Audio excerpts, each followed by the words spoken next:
অনেক দিন পরে মা ছেলে বাজারে গিয়েছিলাম আমার ছেলের জন্য মাছ কিনতে। মাছ শেষ হয়ে গেছে। আমার ছেলের জন্য সবসময় পাঙ্গাস আর রুই মাছই কিনে থাকি। আর ইলিশ মাছটা ওর জন্য খুবই কম কিনি, কারণ ইলিশ মাছে প্রচুর পরিমাণ কাটা।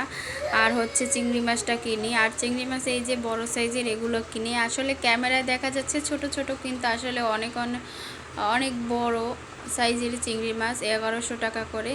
তো আমার ছেলের ভাগ্যটা কত ভালো দেখো, যে ডিম হয়েছে পাঙ্গাস মাছের। তো এই মাছগুলো আমার অনেক অনেক পছন্দর। যে আমি যে দুইটা মাছ খাই, আমি এই দুইটা মাছই এনেছি। আজকে জামাই বললো তুমি তোমার ইচ্ছা মতো মাছ নাও। আরও অনেক অনেক মাছ কিনতে বলেছিল, কিন্তু আমি কিনি নাই। আমি বলছি যে অন্য দিন, আমার শরীর ভালো লাগে না, অন্য দিন বাজারে আসবো, চলো এখন রাইত হয়ে গেছে। তো তো এই তো আমরা বাজারে এসে পড়ছি। আসলে বাজারের মানে সবজির বাজারে গিয়েছিলাম। তো সবজির যে এত পরিমাণে দাম, ভাইরে ভাই, তার থেকে মাছ খাওয়াই ভালো। এখানে সব তাজা তাজা মাছ। আমি সবসময় মূলত এই বাজার থেকেই মাছ কিনি আমার ছেলের জন্য।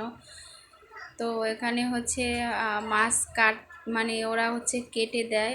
আর আমার জন্য এটা ভালো, কারণ বড় মাছ কাটতে একটু ঝামেলা লাগে। আর সব সময় যদি নাও কেটে দেয়, আমি একটু আঁশটা ছাড়াই নিই। আর এই মাছগুলো কী মাছ আমি আসলে জানি না, এই ফার্স্ট আমি দেখলাম। মানে কিছুটা রূপচাঁদার মতো আর কি।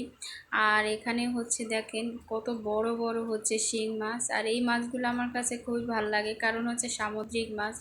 তো সব থেকে এই মাছটা আমার পছন্দের মাছ।